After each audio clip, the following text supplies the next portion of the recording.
Now we're going to start on the proof of Hall's theorem. So let's just record the statement to start with.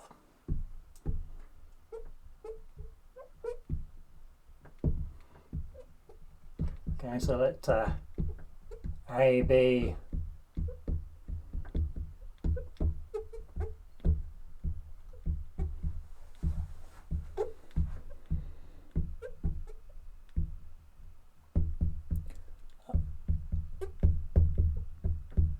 okay, so we're going to have a matching problem with n jobs. Okay, so and we're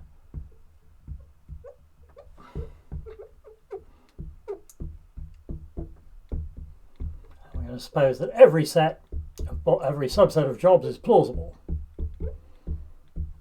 In other words, the total number of candidates for jobs in U is at least as large as the size of the set U itself. And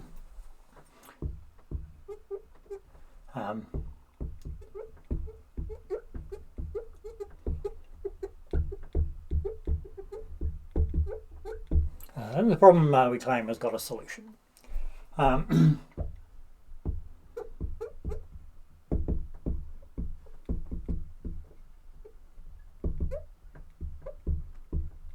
the proof is going to go by induction on n. N was the number of jobs that we've got.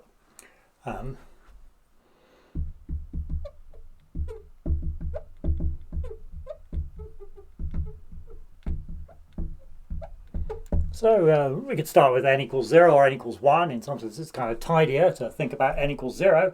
N equals 0, you've got no jobs at all, so there's nothing to do in order to solve the problem. So it's kind of already solved. So n equals 0 is okay.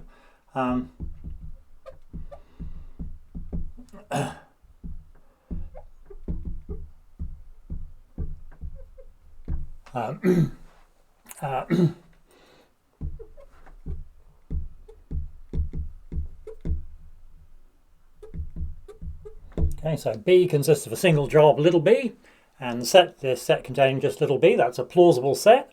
So that means the size of the set B, CB, is at least 1. So in particular, it's not empty.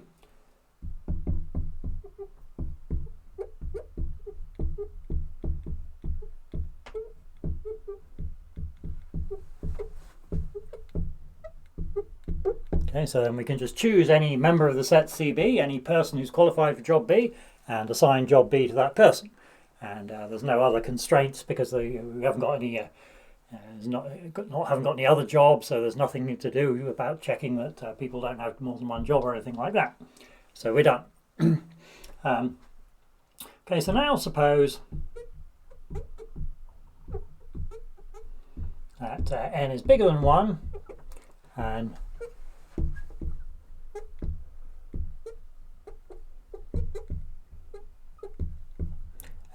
so we're going to do this by induction, so we can assume that any smaller problem that's plausible is already solvable. Okay, so I'm going to suppose we've already shown that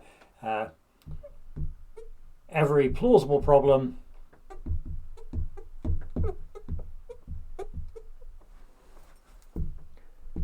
with less than n jobs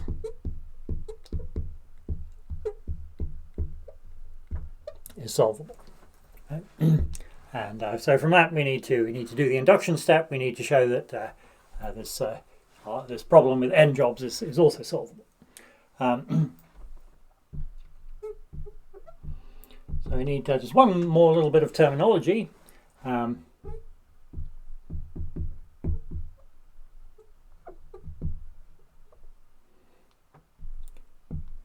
an intermediate set is U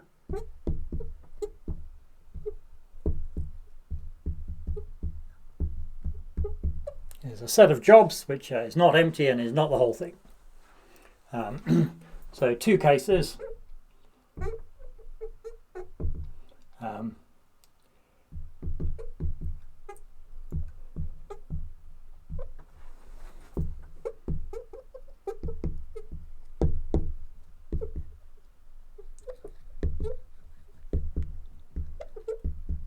Okay, so we know that all sets are plausible, and plausible means that they're either barely plausible if the size of CU is just equal to the size of U, or very plausible if the size of CU is strictly bigger.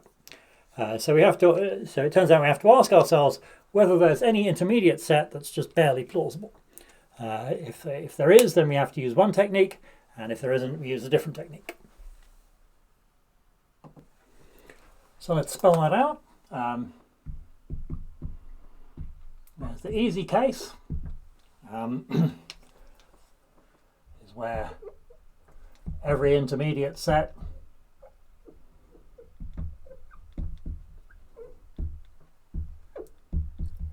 is very plausible.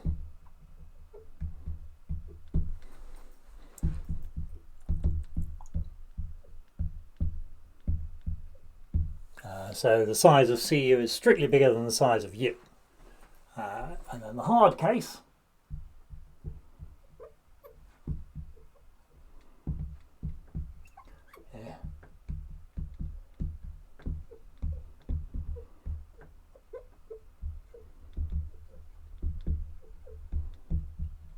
so exists an intermediate set, which I'm going to call B prime in this case,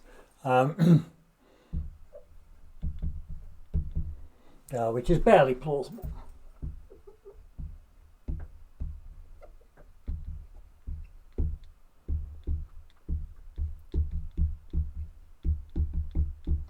Okay, so because intermediate set means that it's not empty and it's not the whole of B, and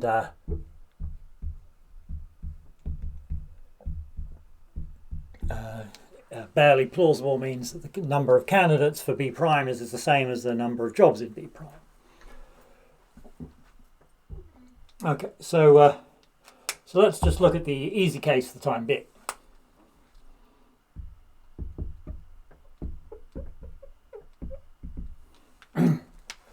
Okay,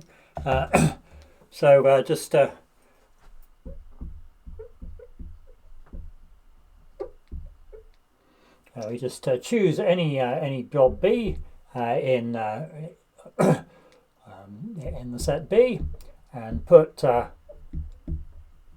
B prime is the set just containing this B.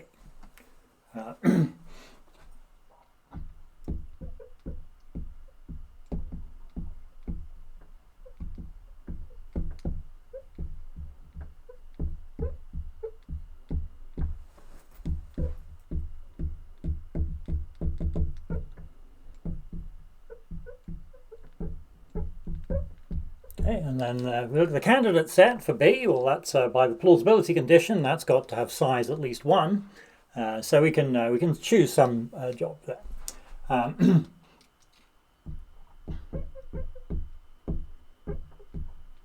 So we're going to assign B to A.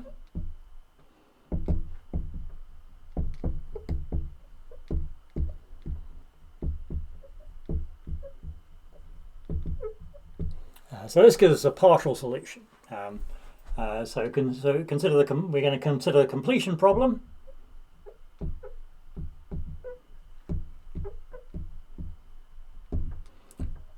So we've got the remaining jobs is just remove this initial job B. The remaining people,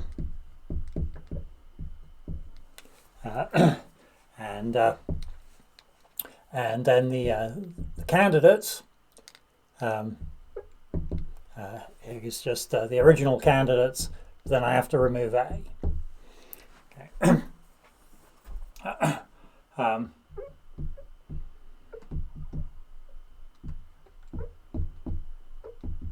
Okay, so we want to check that this completion problem is itself plausible. It satisfies the same plausibility condition that we've been talking about.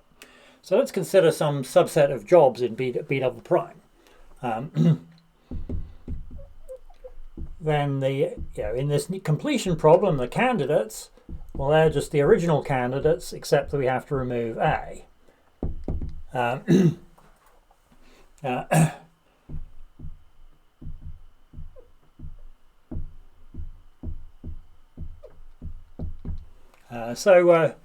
So how big is this set? Well, I said we're removing A, but yeah, what I mean is that if A is already an element of this set, then we remove it. If A is not an element of the set CU, then we don't do anything. Right? So yeah, if we're removing one element, then we reduce the size by 1. If we're not removing any element, we don't change the size at all. But anyway, the worst thing that we could possibly do is just to reduce the size by 1.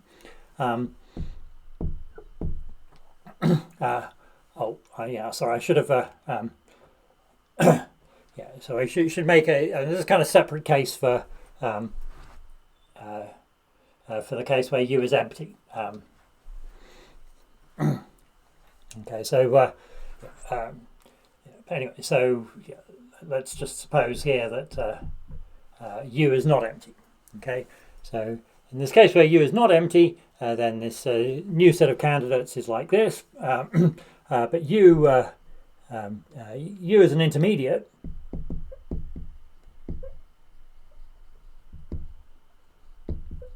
Okay, why is it an intermediate set? Well, I said here I'm assuming it's not equal to the empty set, and also it can't be the whole of B because it's contained in B prime.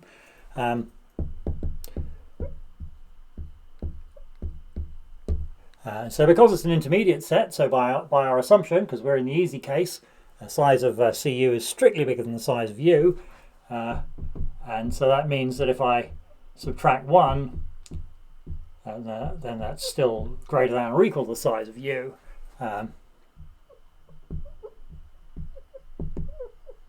As required. In the exceptional case,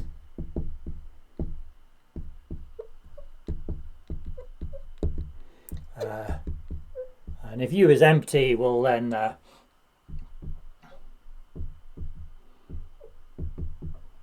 it's easy to see then, I mean, C double prime U is also empty.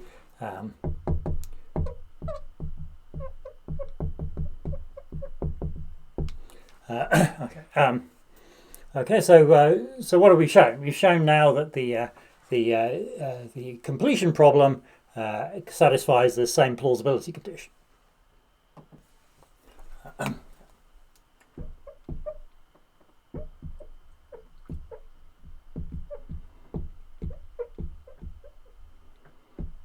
So our completion problem, remember, it also has n-1 jobs.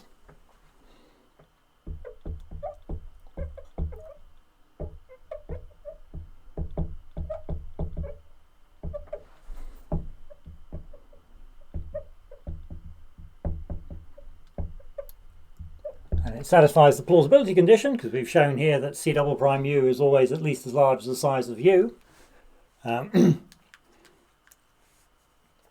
Okay, so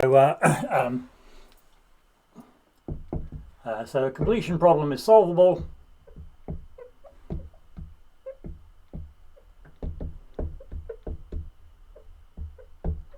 by the induction hypothesis.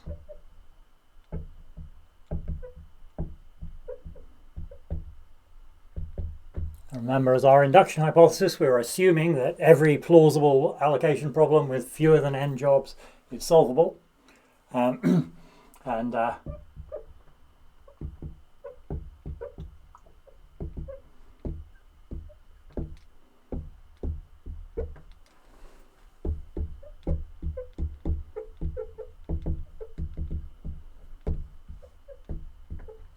remember, this is how these completion problems work. We started with a partial solution, which just assigns B to A, and then we can combine that with a solution to the completion problem, and we get a solution to the original problem we wanted.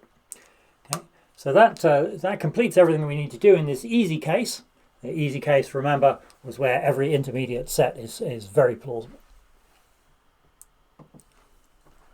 So now we need to talk about the hard case.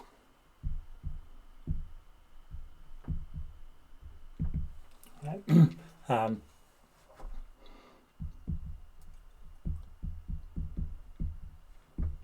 So the hard case, remember, was when there exists B prime.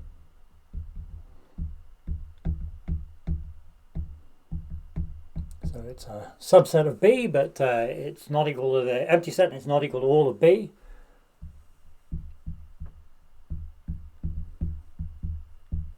and the candidate set for B prime has the same size as the set B prime itself. Okay, so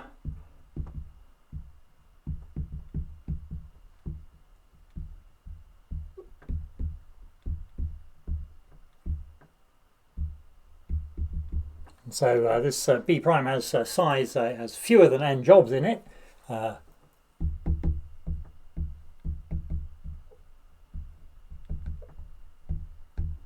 So by the induction hypothesis,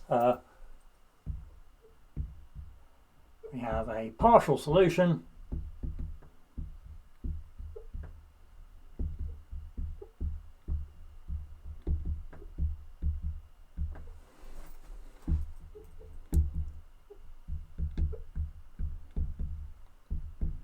assigning all the jobs in B prime.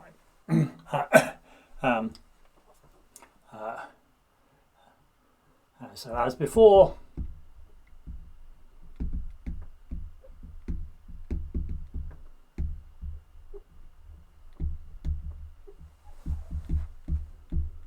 so this solution gives gives jobs to some set A prime of people, and then B double prime is the remaining jobs, and A double prime is the remaining people, and C double prime B is is the candidates for B, and then except that you take out the people who've already got a job. Okay. Okay. So now we want to claim that this completion problem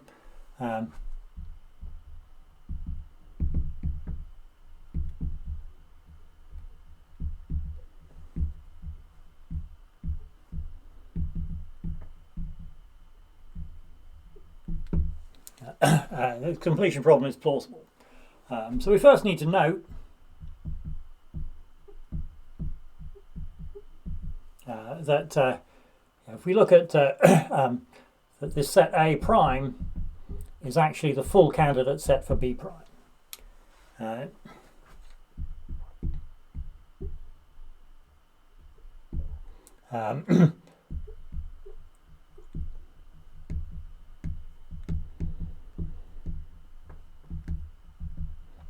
So why is that? Well, that's because everyone in A prime must be qualified for the job they're given.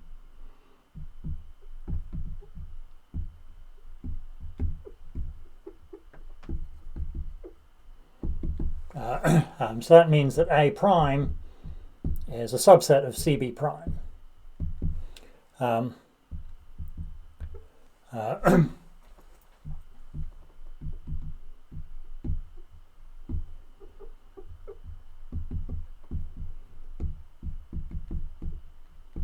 But also, you just do.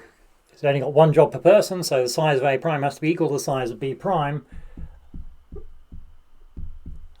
But the size of B prime is the same as the size of CB prime. This is a key assumption we made here. That this B prime is a barely plausible set, so the size of B prime and CB prime are the same. But here now you see A prime is a subset of CB prime, but it's got the same size. And how you've got a subset of the same size, then it has to be the whole set. Okay.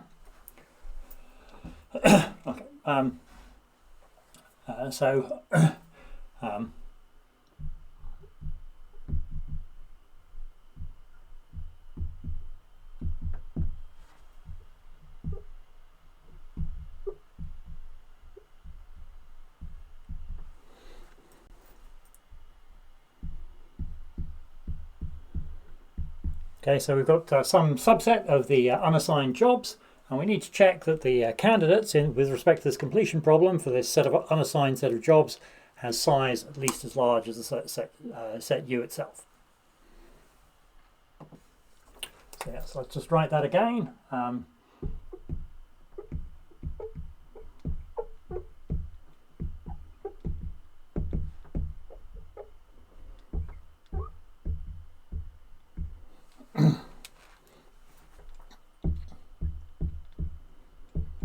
Okay, so we need to show the size of this C double prime U. That's the candidates for U in this completion problem, we need to show that the size of that set is at least the largest size of U.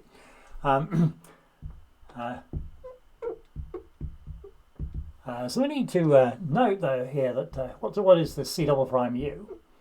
Well, that's the candidates for U union B prime with A prime removed. Okay, so let me just explain verbally why this is, right? Okay, so who are the people here? I mean, these are the people who are qualified for some job in U union B prime. Okay, but then I remove remove A prime.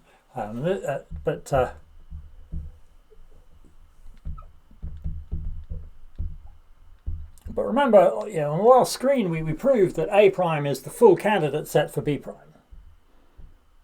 Okay, so so A prime, everyone qualified for any job in B prime is already in A prime.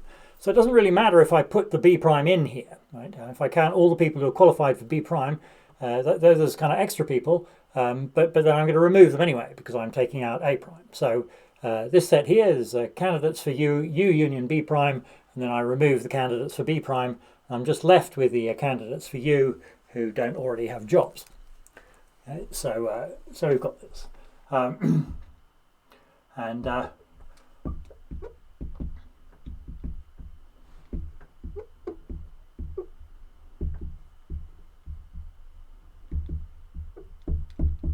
the original problem is plausible, so that means that the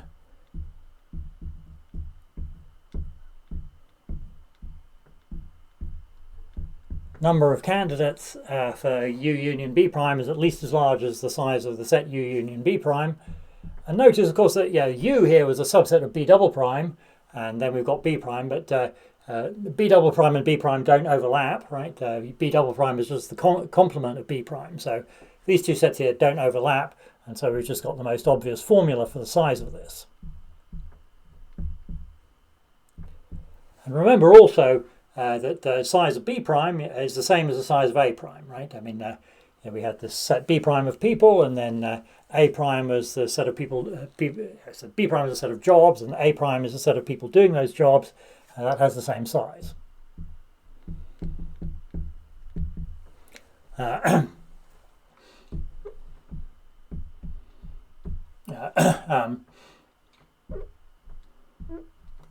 also A prime, we can say actually A prime is the same as CB prime, as we proved, as mentioned up there again. So that's a subset of C union B prime.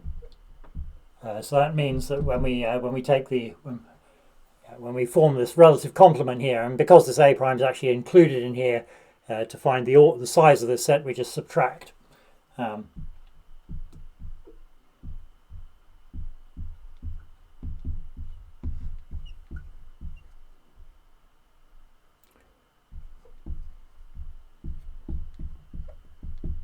Okay, so to find the size of this, because this set's contained in there, we just subtract. But then this size here, we know that this is at least as large as mod U plus mod A prime.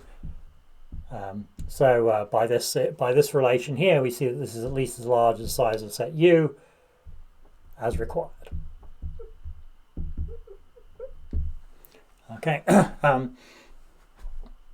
so this means that the completion problem is plausible.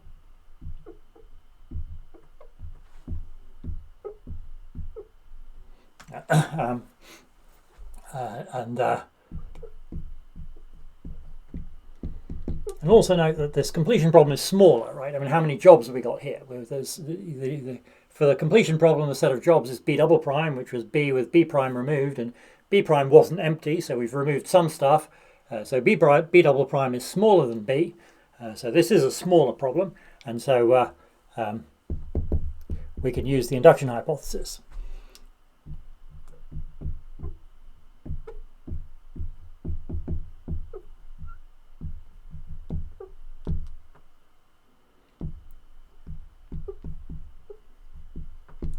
Okay, so that means the completion problem is solvable, and so and as usual we combine with the previous partial solution on B prime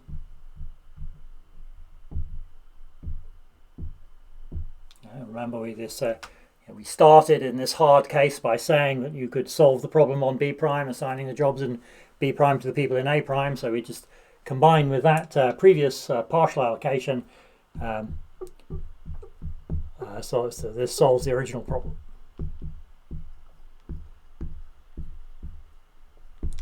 Okay, so this completes the induction step.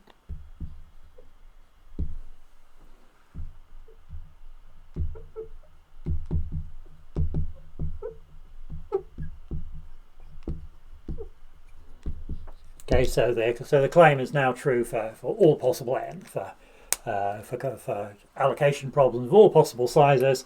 If the problem is plausible, then there's a solution.